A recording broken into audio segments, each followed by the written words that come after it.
How? Will you edit the video for me? I'm sorry, Dave.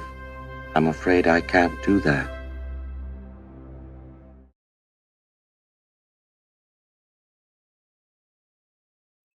This video was filmed in two different locations on different days, and hence the attire today. I'm not dressed up like Admiral Benbow or something that Jeff called it, in my woolly hat and winter clothing. It's quite a nice day today. I want to catch up with where I left you on that video about technology, which is a couple of videos ago now, on AI, artificial intelligence. We spoke about Sophia, the first robot to be given citizenship. And some people said to me after that video that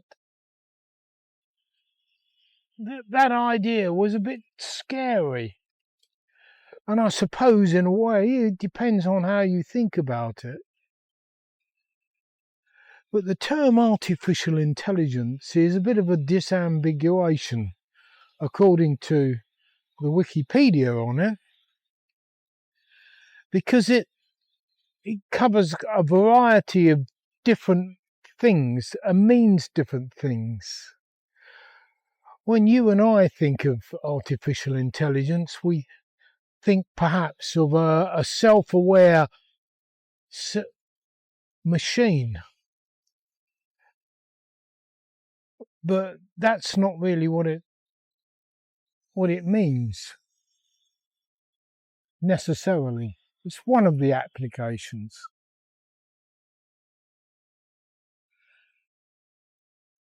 Our fear of AI perhaps comes from a lot of the films and TV, a lot of the stories, science fiction.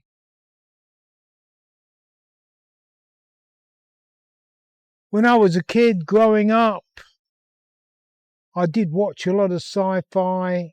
One of the, I suppose, more modern movies was the one with Will Smith, based on Isaac Asimov's book, I, Robot. A self-aware robot. But I think of all the movies, the one I find entertaining is Short Circuit. And because that's quite humorous, and the star of that film is the robot, Johnny Five. But it's all these films, they all seem to cover that scenario where the robots are a big threat and they might take over. The earliest idea of that obviously comes from Isaac Asimov.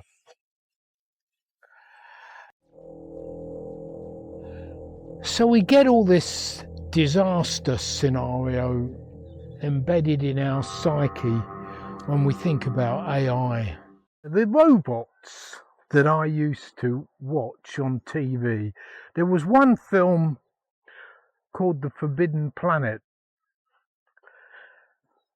and they had a robot on that called Robbie. And yes, there was just a man in a costume, but quite a sophisticated design. And also a TV program I used to watch called Lost in Space, the original series. And they had a robot in that, the B9 robot. And again, that was a sophisticated machine. From what I read, that those two robots, Robbie and the B9, were designed by the same person. I did use an AI piece of software that cuts the video up for me. In other words, I tend to do a lot of humming and ahhing and long pauses in the things that I say when I'm thinking. Sometimes I get distracted by something, but I keep the camera running. I pick up some of it in edit and cut it and do the things that you're supposed to do. But this piece of software will go through your audio, will make a text of the things you say, not always spelt correctly, but that's perhaps down to the way I speak, and it will remove pauses. Now, if you haven't picked up on it already, I have been using it.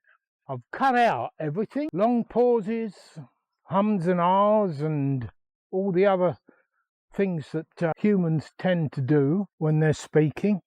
And I have told it to cut all that out, and it's done it. So it will introduce a whole load of jump cuts. Sometimes it looks pretty good.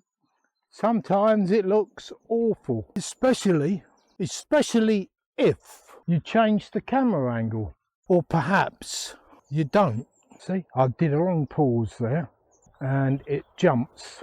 Let's see what else we can make it do. Maybe if I look down like this or up like this, I think you get the drift.